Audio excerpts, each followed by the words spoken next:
All right, today we are going to take a piece of aluminum and transform it into this. All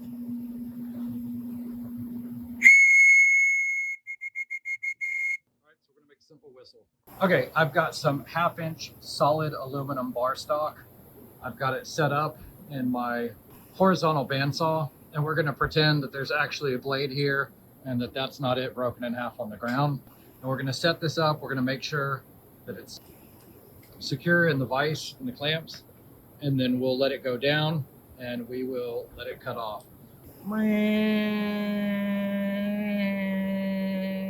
Bloop. There you go. Now I'm going to go over to the little mini lathe. I'm going to chuck this piece up.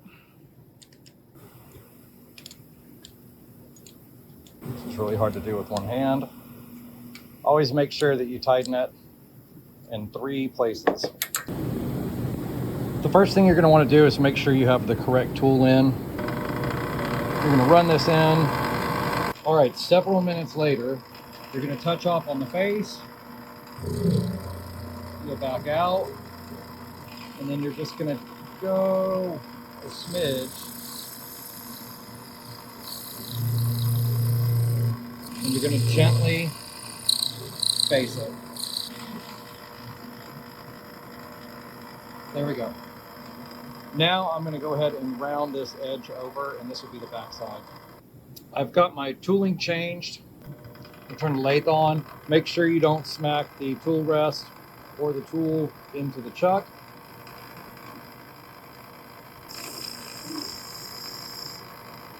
And I'm going to come in. I need 2 hands to do this, but I'm going to round it off.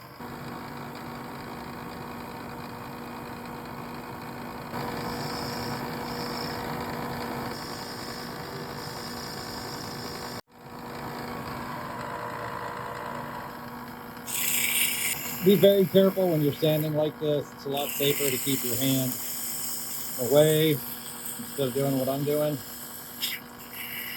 You can also use a file.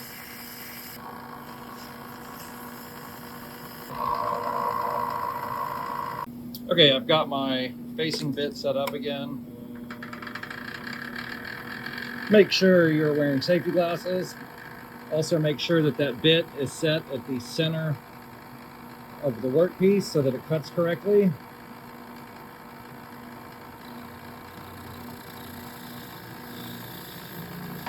All right, we've got that faced. All right, the next thing we're gonna do is we're gonna get a chuck key. We're gonna take this bit out, or whatever happens to be in there. We'll set that aside, and we're gonna put in a center drill.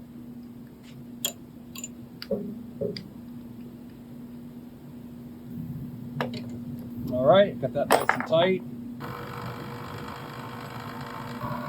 I'm gonna move this close, and then I'm going to lock it in place. And I'm gonna put a little bit of a center drill on it. So you're gonna make sure that the quill is loose, but the tailstock is locked.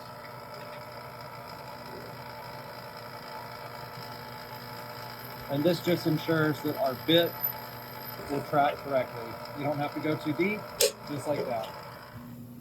I'm gonna go ahead and take our center drill out. We'll put our bit back in. I believe that's a 3/8 bit. Tighten that. We'll get that near. I'm going to lock the tailstock in position, and I'll give this just a little bit of WD-40 juice.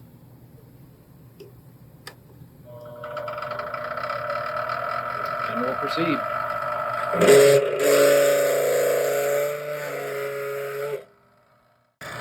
All right, we had a little chatter starting there, but now we're good.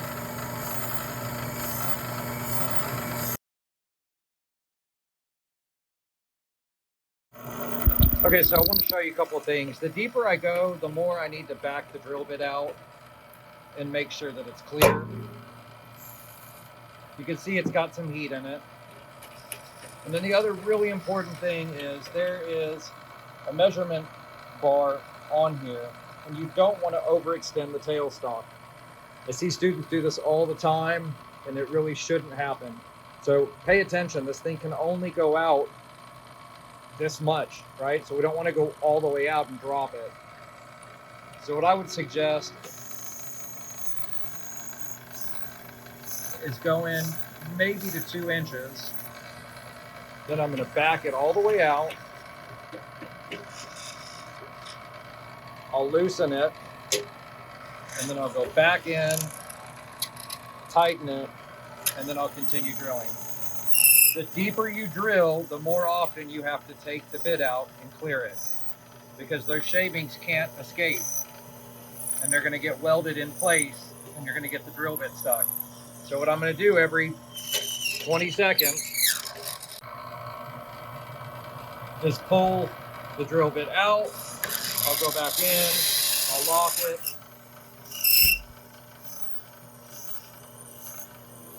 I'll drill some, I'll loosen it, pull it out, lock it, and go back in.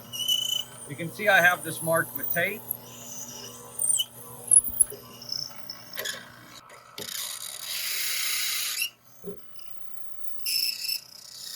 Like I said, the deeper you go in, the more often you have to clear it. All right, so that should be good. So what I'm going to do now is just sand this, and I'm going to bevel the edge.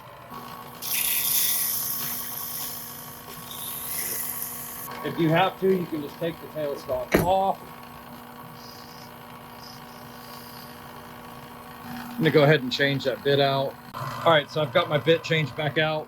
I'm just going to give this a little bit of a taper, and I'll work backwards.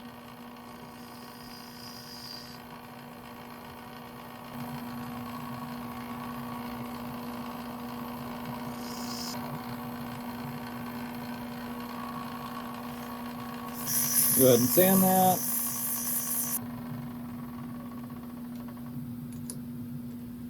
Go ahead and stick this out a little bit. Make sure it's really secured. You see I've got at least a full inch holding that in. Go ahead and sand this down. Now I've got a lot of this sticking out, so I want to be extra careful. I'm gonna go ahead and change bits.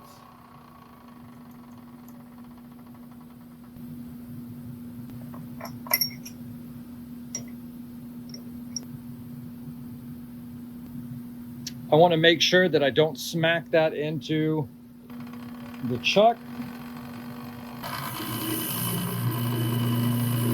I don't want to go too deep or I'll cut it in half.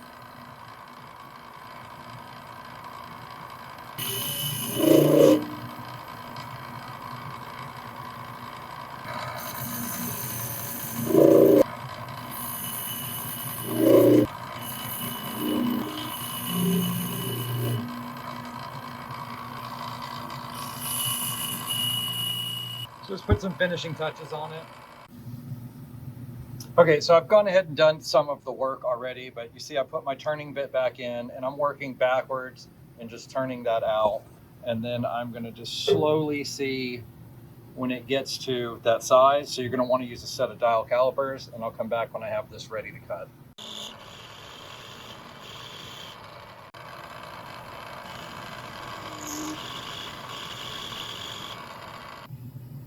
All right, we're back and we've got our piece machine, so got a nice little fit. I'm gonna go ahead and sand that a little bit. So there we go, nice fit. We're gonna take this out and we're gonna grind it halfway down. So before we do that, I'm gonna take this, there's the open end, and I'm gonna make a little mark maybe right here. All right. So I want it to go halfway and then to the other side halfway. And I'll cut a 45 in it. Now this part you definitely have to let me do, because I'm going to do it on this bandsaw, and it really has a tendency to roll and it will try to pull your finger in. So that's a no-no. Let me. Just like that. Especially without pliers.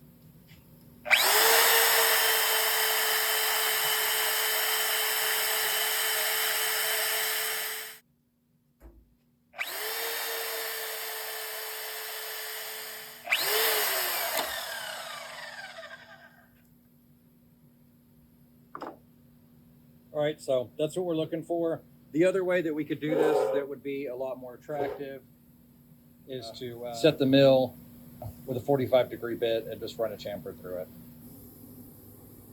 All right, we're at the mill. I have this secured in the machinist vise. Do not let that bit touch that machinist vise. This bit is way too big. It's also a 4-flute, but it's for steel. But for the purposes of this video, it's gonna work. So all we're trying to do is flat spot that in half. I'm gonna raise the table up. I'm gonna turn it on high forward. I'm gonna make sure that this is really secure. I'm gonna lock that.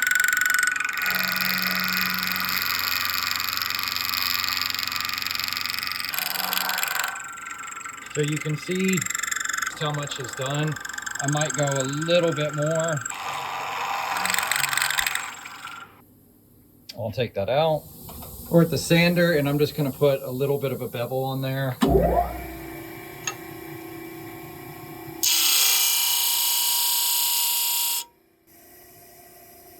Just about like that, all right?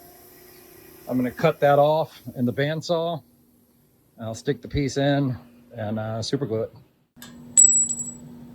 Here's my piece after I cut it off. All right, so I'll put this in and we'll see how it sounds. It needs to be, that flat spot needs to be at the same angle. So let's see how it sounds.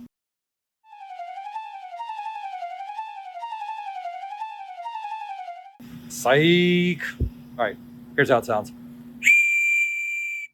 So plenty loud.